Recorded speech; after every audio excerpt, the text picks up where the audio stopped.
Hi, it's Patrick Hutzel from IntensiveCareHotline.com, where we instantly improve the lives for families of critically ill patients in intensive care so that you can make informed decisions, have peace of mind, real power, real control, and so that you can influence decision making fast, even if you're not a doctor or a nurse in intensive care. This is another episode of Your Questions Answered, and in last week's episode I answered another frequently asked question from our readers, and the question last week was: what are the side effects of an induced coma? You can check out the answer to last week's question by clicking on the link below this video. In this week's episode of Your Questions Answered, I want to answer another question from one of our readers, and the question this week is: my brother is in diabetic coma and had a heart attack. Now he's not waking up. Does he have brain damage? This question from Cynthia formed part of an email counselling and consulting session with me. So, Cynthia writes: hi Patrick, my brother got gravely ill within 10 to 12 hours. Well, his sugar was over 1,000 milligram per deciliter, and his body temperature went up to 102 Fahrenheit, which is about 39.4 Celsius, and he was in pretty bad condition.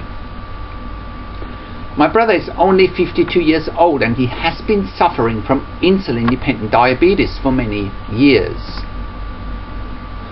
Long story short, he ended up in intensive care on a ventilator in a coma, and he had a heart attack.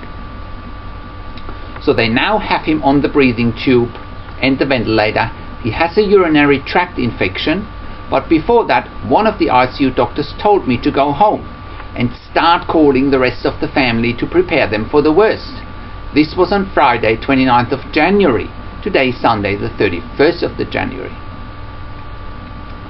According to one of the ICU doctors, he had so much of the acid in his blood.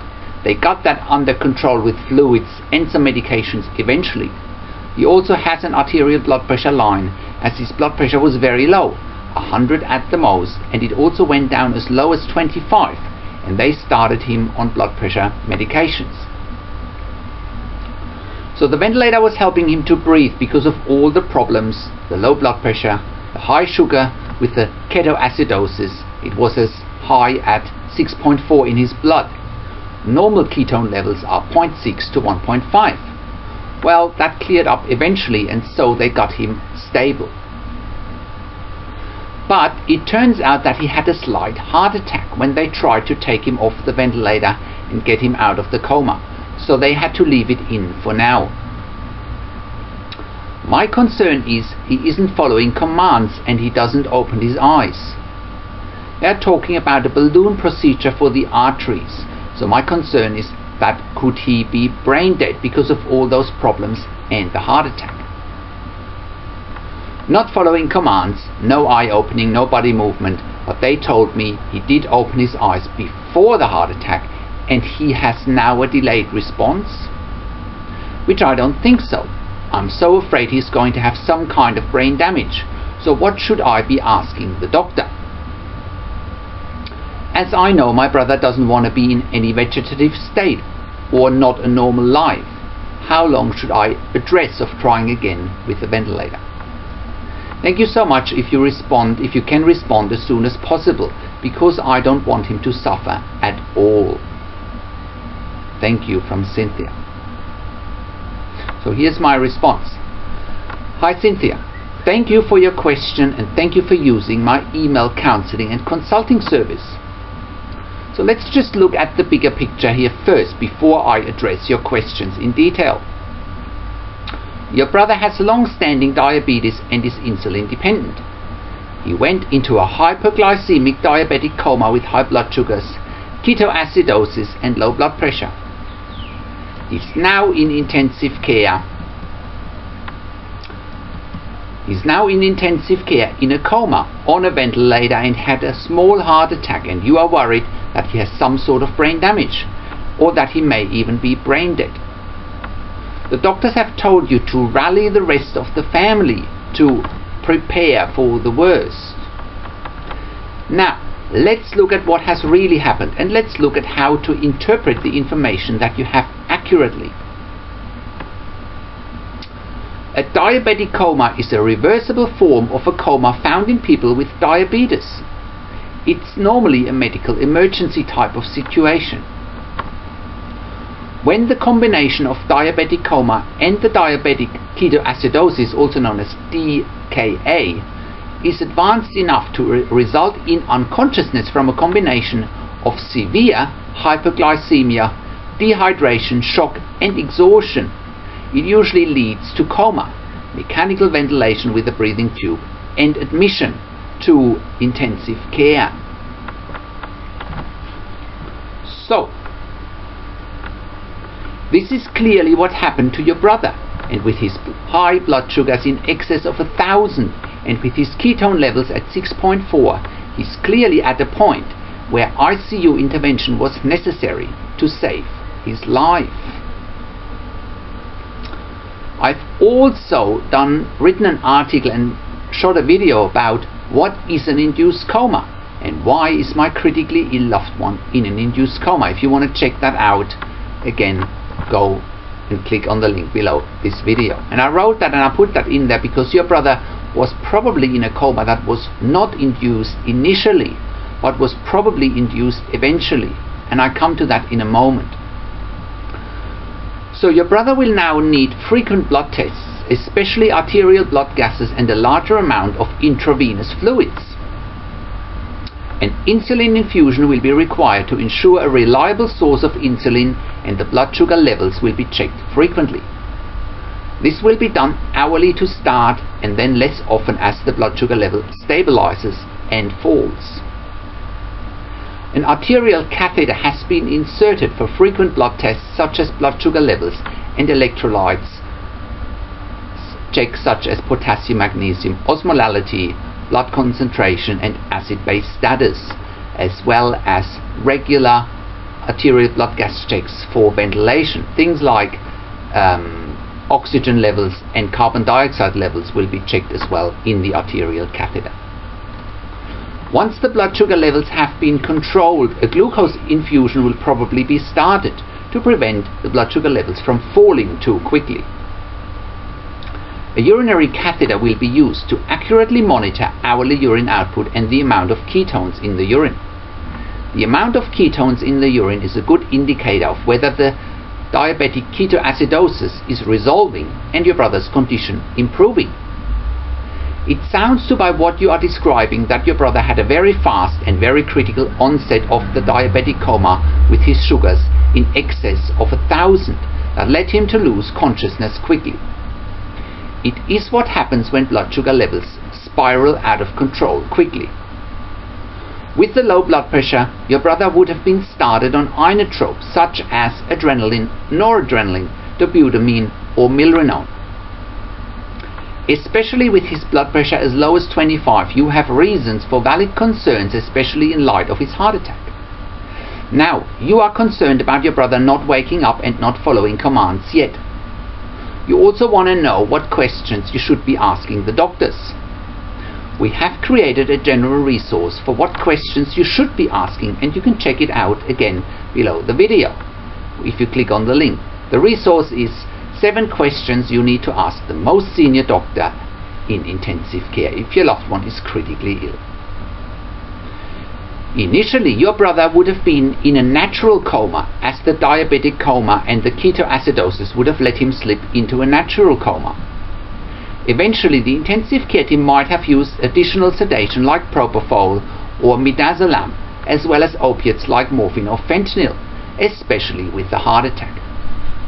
The plan might have been initially to let your brother wake up, and then he ended up having the heart attack, and that's why they probably decided to keep your brother asleep for now. But they might have also used sedatives and painkillers, opiates, to make sure your brother is comfortable. As it relates to your concerns about brain damage, the first thing that needs to happen is to establish if there was a time in the last 48 hours where there was insufficient oxygen supply to your brother's brain or not. This could have also happened before hospital admission when your brother collapsed at home. but it could have also happened in ICU while his blood pressure was extremely low. It all depends on whether the brain was at any time hypoperfused and had lack of oxygen. In order to establish if any brain damage might have been caused, your brother would need a CT scan of his brain rather sooner than later. In ICU, they should be able to rule out that any brain damage has been caused, since your brother has been to intensive care due to all the medications and the monitoring they have given him. But I do think that not waking up yet and that not opening eyes after less than 48 hours in intensive care is more due to the fact that your brother is critically ill, and is probably due to the fact that your brother initially was in a natural coma and then probably got induced into a coma. Waking up after an induced coma can rarely be rushed, and it takes time. If anything, waking up after an induced coma is a process and not an event. I created a very good resource that's explaining how waking up in intensive care occurs. Again, the name of the resource is the 10 answers to the 10 most frequently asked questions when your loved one isn't waking up after an induced coma. Again, scroll down below this video. You can find all the resources in the show notes. As far as your brother's heart attack goes, and as far as future treatment goes, the following should occur. As a starting point, the intensive care team should be checking a troponin level. Troponin is a marker in the blood indicating a heart attack due to the heart or due to heart muscle damage. The intensive care team should also be performing an ECG, an ultrasound of the heart, and they may also consider a TOE, which is a transesophageal echocardiogram. The results of those tests will indicate how severe the heart attack is. As next steps, he might have a coronary angiogram to check out any potential blockages in the coronary arteries, indicating if there are blockages and also indicating how much damage has been done to the heart. If there are significant blockages of the coronary arteries that have led to a heart attack, then balloon or coronary stent therapy, also known as PTCA, might be an option. If they are talking about balloon therapy, they might also be talking about an intra-aortic balloon pump, or IABP. This would indicate that your brother would have sustained a severe heart attack with limited cardiac output and poor ejection fraction. And the intra-aortic balloon pump, or also known as IABP, could also be used for leading up to cardiac surgery as well as for stabilizing him. In any case, I think you might want to ask for a CT scan of the brain rather sooner than later to find out if any brain damage has been caused as a next step.